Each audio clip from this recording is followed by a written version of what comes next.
Good morning, good evening, good afternoon to all my blessed beloveds out there in video land. You're watching Living and Thriving with Rustie, and I'm Rustie. Today's guest is TShane Johnson, and I believe somewhere, somehow, definitely getting connected. Takes a little time to connect. There we are. And while Shane's connecting with us, I just have to say how blessed I am to be able to share these guests with you every week. And I have so many guests, I have to announce that it's going to be bi-weekly for quite some time. I think we are surpassing the 165 guests that I had originally wanted or thought of or was motivated to do. And they're beautiful people with great stories. Shane, are you on? Yes, ma'am. All right, love. Do you want to turn on your video or do we just see your name? Oh, sorry. That's okay. How's that? Good morning. How are you? I'm good. How are you? Living the dream, man. Living the dream. What state are you in? I'm in North Carolina. Oh, I just cruised through you. Oh, nice. I love the Carolinas. They're just so beautiful. I live in the very bottom of Florida. Yeah, I'm familiar where you're at. I travel to Maine often. Yeah. I love to hike and things, and eventually I'm going to do the Shenandoah Valley hikes because it's just so beautiful up there. Yeah, it is pretty. You're in Venice? Almost in Fort Myers. Yeah, Fort Myers. Okay. I grew up in Arcadia. Oh, okay. So yeah, hi neighbor. You know where I am. Right? Yeah, I used to live in Inglewood, Sarasota for a while. Yeah, Inglewood hasn't changed. It's still what it is. Mm-hmm. Small. There's just nothing. There's nothing there. Yeah. Nothing there.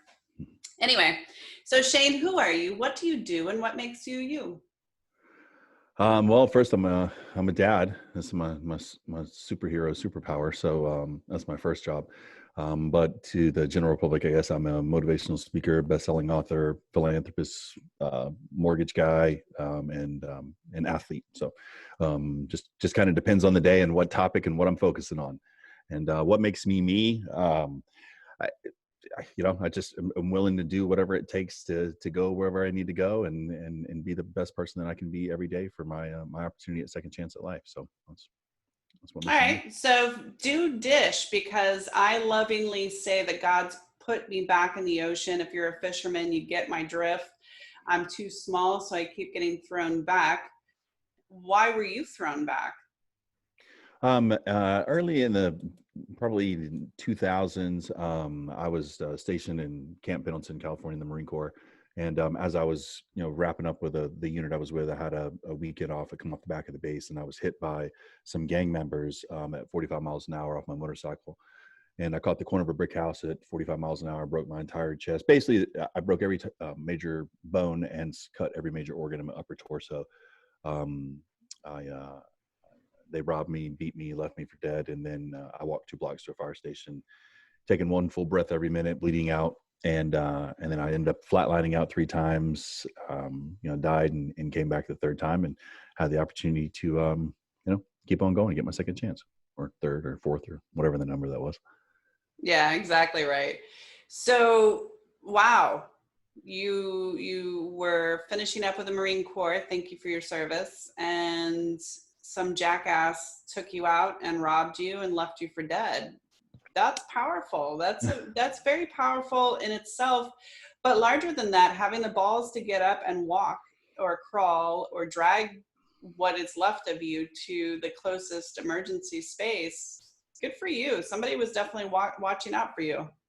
Yeah. I get asked that question, or that statement brought up quite a bit. I think, as much as I'd love to play it on the powers that be, I think it really just came down to the training. When you're in the type of unit that I was in, and being a Marine, mission objectives comes way before, troop welfare. So, it's to get somewhere safe, to get secure, get taken care of, get your wits about you. I was at a high level of training where, the normal person wouldn't think like that. So I had an advantage to be able to think, okay, here's what I need to do. I need to cover my arm, stop the bleeding, slow down, focus, pay attention, and get somewhere where some, to safety, some concealment and coverage. So it was, again, a little bit more of an advantage than the norm. And then after that, the fight through staying alive and the flatlining and all of that pain, I think, was a little bit more to the powers that be. How long How long? How long was the recovery? How long did it take you? I was in The other, ICU and CCU for about 3 months. That was the miraculous thing. About 6 to 7 months, I was already back with my unit training again. In obviously a smaller capacity, but I was still training. And then at the point of about 9 months to just about a year, I was fully operational, back with my unit. did they ever find the people that did this? Yeah, they did. And I don't know anything about it. you're such a Marine. Such a closed book. All right. So they found the person or persons, and hopefully they were prosecuted to the fullest extent, because that's just not even right. Sure. It took you, miraculously, it didn't take you very long to heal. So you were determined. Yeah, again, I think it goes back, again, having an advantage. I mean, we were, going through pre-scuba prior to combat dive for some of the operators that were part of the unit. I mean, we were in the pool all day, every day, which, helped me tremendously with my lung capacity, because both my lungs were punctured with 50-cent size hole pieces, 3 from my ribs. So, to be able to maintain the integrity of basically drowning in your own fluid, we've been training for that exact same thing, tap and pass throughout our training. So, I don't want to say that it was, a good thing, but it was, the training kind of prepared me for that accident. And then of course, the doctor said, if had I not had the muscle that I had from the training, and then of course, I'd always had this big dream of being a bodybuilder. So I was always in the gym with the weights. It, acted as almost like a bulletproof vest to protect my insides of my organs. So I was more happy that I didn't have any kind of, brain damage or concussion damage, anything of that nature that, would have caused some TBI or anything of that nature. I mean, I do all the things that I do now because of that. I mean, I break these world records, I run across America, I do push-up records, I do all this stuff because I have the ability to, after that chance. So I think it was just a good wake-up call for me. Do you think it's spurred on all of the triathlons and things that you do? Do you think it just put a little bit more fire in your belly? I think it's fear more than fire.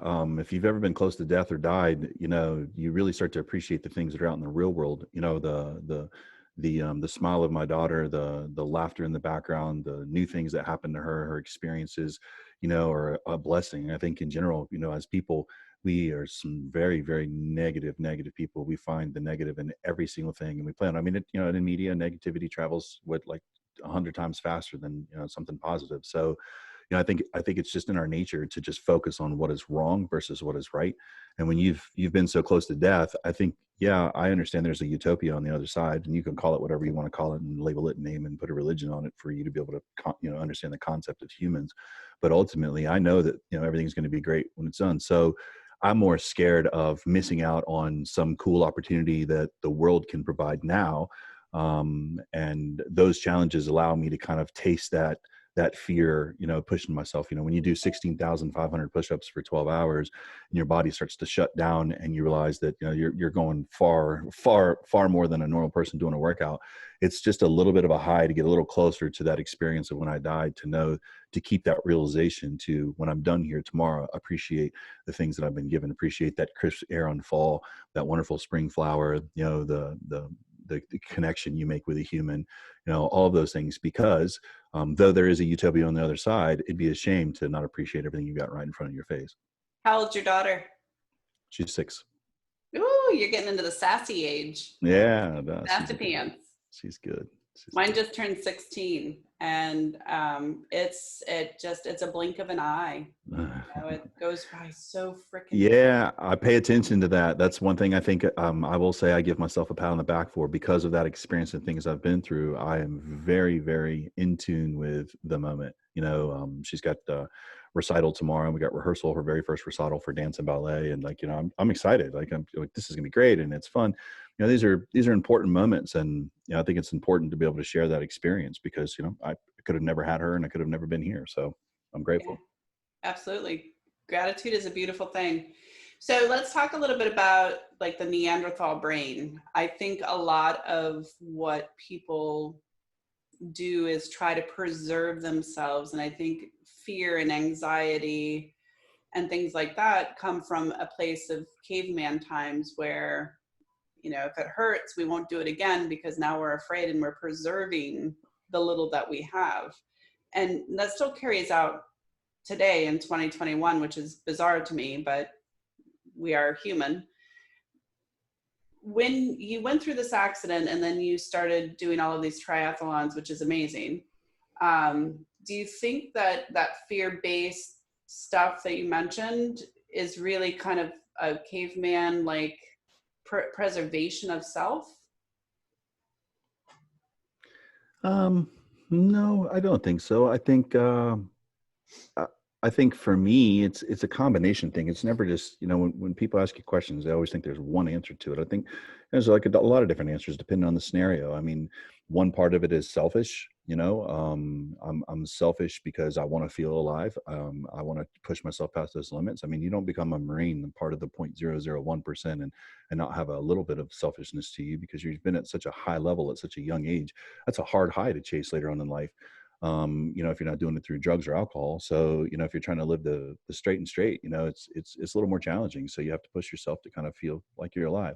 I also think it's selfless because all the things that I do raise a ton of money for a lot of organizations that can help people that are in need. And I think when you're a leader, whether you like it or not, it's your responsibility to continue to lead no matter what.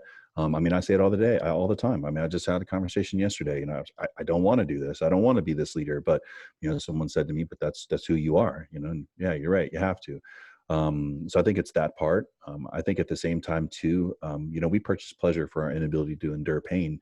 I don't think it's naturally the humans, a human consumer's fault. I think, large corporations and marketing done such a great job to play on the fact of that anything that is hard will buy. If you buy from us, we'll make it easy for you. And we've done that so much time and time again that we've, forgotten that pain is a necessity. I mean, again, everyone uses one term to, make something way more than this. So when it's pain, it's like, I got to have an arm chopped off. Well, no, maybe it's just pain because you're sitting wrong and you need to change your position. Pain is okay when you're at the gym because you're working. That's your body saying, hey, you've pushed to the limits, a little bit more. I think we always, again, when we ask something, we expect it to be one or so other, like leadership. I get asked about leadership all the time. People say, well, what kind of leader are you? Well, what do you mean? Like, it's not a cult. I'm not Jim Jones. Like, some people are servant leaders. You're so great, Shane. Yeah, I know. I do the Kool-Aid without the cyanide. So it's more of like, listen, I don't, today I might be a servant leader to this person. I might be lead from this person. It just depends. I adapt to everybody's situation. So again, I think it's a combination of things. I don't think necessarily to preserve anything. I'm fortunate. I'm lucky. I know there's something on the other side. Like I know it. So other people have to look for it and hope and wish and dream, whereas I've got the upper hand and the advantage. So I can push myself all the way to the furthest part, knowing that, well, if it happens, I know that everything's going to be good. So, that answers your question. Are you still in the Marines? Oh, no, ma'am. I got out 2002. What are 3 things that you can think of off the top of your head to guide somebody who wants to go into triathlons, wants to work that hard, and stick with it? You mean from a mental or a physical standpoint, or both? The question's open-ended. It's up to you. Okay. So, well, I think in anything, and the body can adapt to just about anything you throw at it. That's the great thing about it. It's a well-tuned, fine machine. Everyone always thinks, Zig Ziglar always has this saying about, he tells this little story about people losing weight, and someone will say, well, I'm just kind of big bone. And Zig Ziglar would say, you've never seen a fat skeleton. So it's not necessarily the structure of the body. It's your ability to push past what the body, the body wants you to do. So when you start to prepare for anything, it doesn't matter whether it's, you just want to do 10 push-ups, or you want to run an ultra, or you want to break a world record, or you want to do whatever, you better define a good, strong why behind it. I mean, the mental game's got to be there. When I did the 16,000 push-ups, I mean, after 6 hours and I'm 10,000 in, I'm like, this is more mental now. Can I push my body this extra? Can I go this, why am I could just quit. I don't need to do this. Like I did 10,000 is a lot. You can start talking to yourself that way. So I think defining your reason and your why is pretty powerful. If it's not your kids or your family or yourself, or, or a project or something you're trying to get back to, it's going to be pretty tough, because everybody loves the honeymoon stage. I mean, oh, I'm at the gym. Oh, this is great. Oh, I can justify eating this. And you'll go through a couple of weeks of yo-yoing like that, until you have a real reason. So my thing would be sign up for something you think you would never sign up for, and then tell everybody you did it. So you look like an idiot if you don't, and you look like a rock star if you did. So that'd be my first thing. Part two, best thing I've ever heard in my entire life when it comes to project is, best way to eat elephants one bite at a time. So just take it in chunks. Don't go out there and watch Rocky and then decide to start running 30 miles. Just take it in small bites. When I used to help people with training back in the day, I'd always say, look, all these trainers come out and they teach people and they coach people. And when it comes to business and everything else, you got to do everything today. No, don't worry about that. You're not going to do it. You're not trained that way. You're not conditioned that way. Just wake up and have oatmeal for breakfast. I don't care if you eat Oreos the rest of the day. Let's just start with breakfast. Do that for a couple of weeks. Start getting in that habit. Then next it's, then it's almonds and it's yogurt. And then you just kind of go on throughout your day.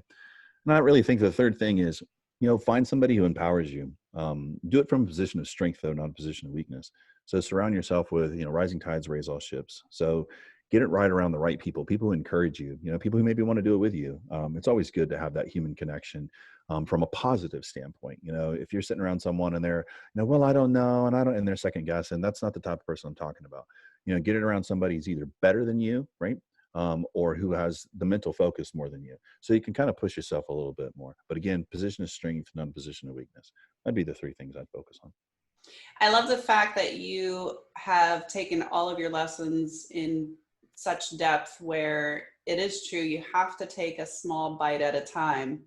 And if you try to rush it or you try to push it, whether it's mental or physical, you're not going to succeed. But I'm a true fan of failure. I don't know how you feel about failure, but the best lessons are learned when you screw it up. Yeah, I've met a lot of perfectionists. I always hate that comment. I'm a perfectionist. Like, that's impossible. You're being a little arrogant in your statement when it comes to that. I mean, you have to fail at things. Look, children are literally the best leaders. We do not, as a country, as a whole, as a society, as humans, we give zero credit to children. It's amazing to watch a child. A child is probably the best leader and best teacher of any and everything that you can do in life. And we get older, we become arrogant and thinking that we know everything. And a child is so amazing about their ability to be able to teach you to be happy, to teach you to be appreciative, to teach you to try, to learn, to constantly be able to not see color, not be able to see poverty, background, anything, any type of demographic whatsoever. I mean, they are literally the most amazing teacher. I do not understand why today in society, in our country, we do not put children on a higher pedestal. They really are the best about guiding us as very boring humans in the direction of enlightenment.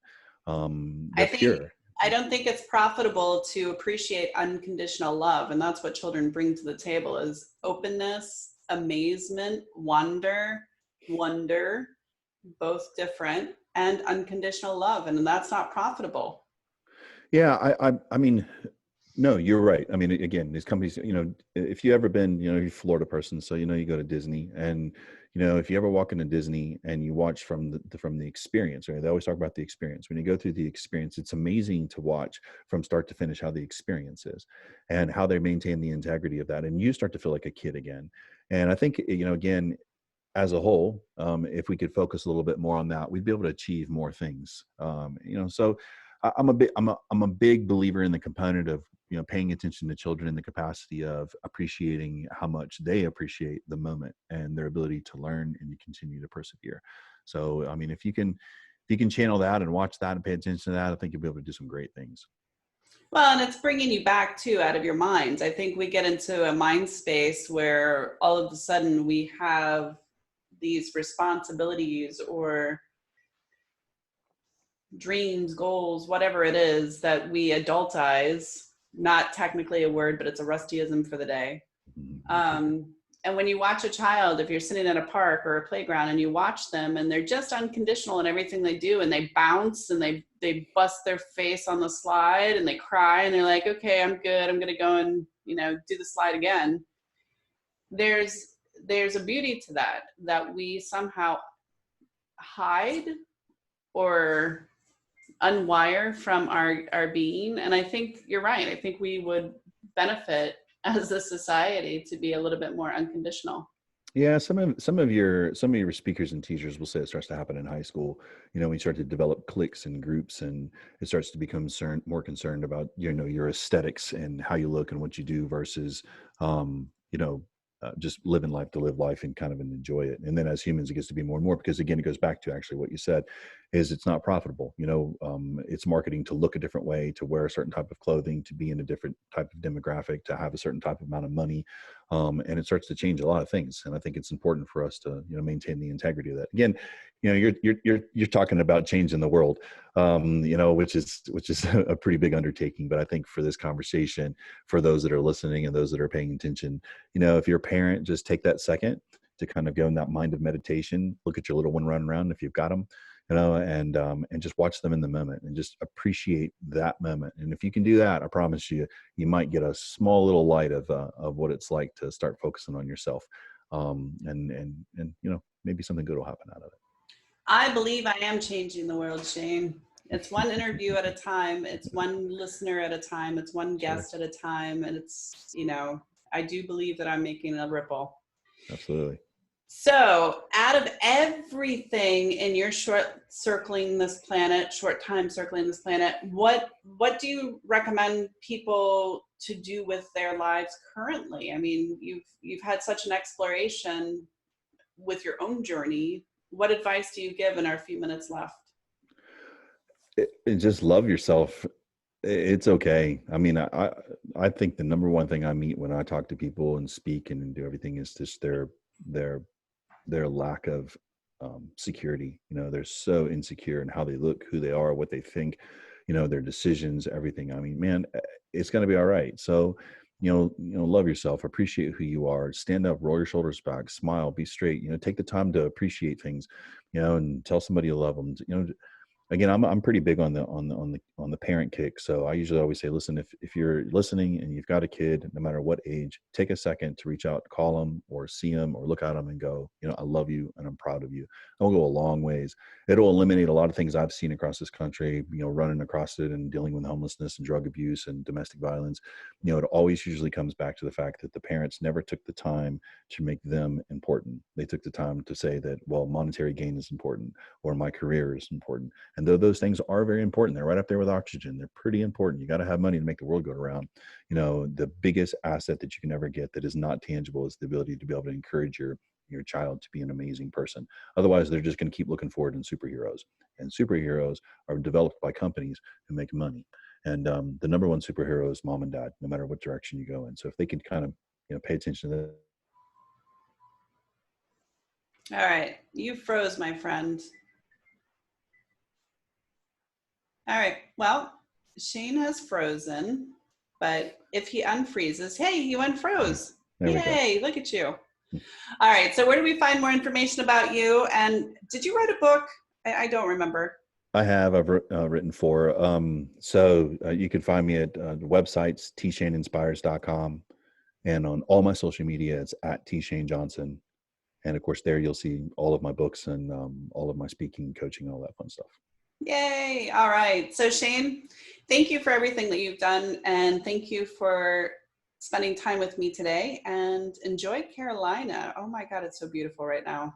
Yes, ma'am. Will do. Thank you so much. Take care. All right. Bye. You're watching Living and Thriving with Rustie. I'm Rustie, and I get to do this every day. Can you believe all of the beautiful people that I get to share with you on a regular basis? I can't even. I'm speechless. Could you imagine just cruising on your motorcycle, being taken out by some jerk and beaten to basically death for the $20 you have in your wallet? And then crawling or walking or dragging your broken, tattered body to the nearest fire department to save yourself. I mean, as much as I'd like to believe it's the Marine part of him, I also believe that he had a little bit of universal help there. That's tough stuff. And wow, what a story.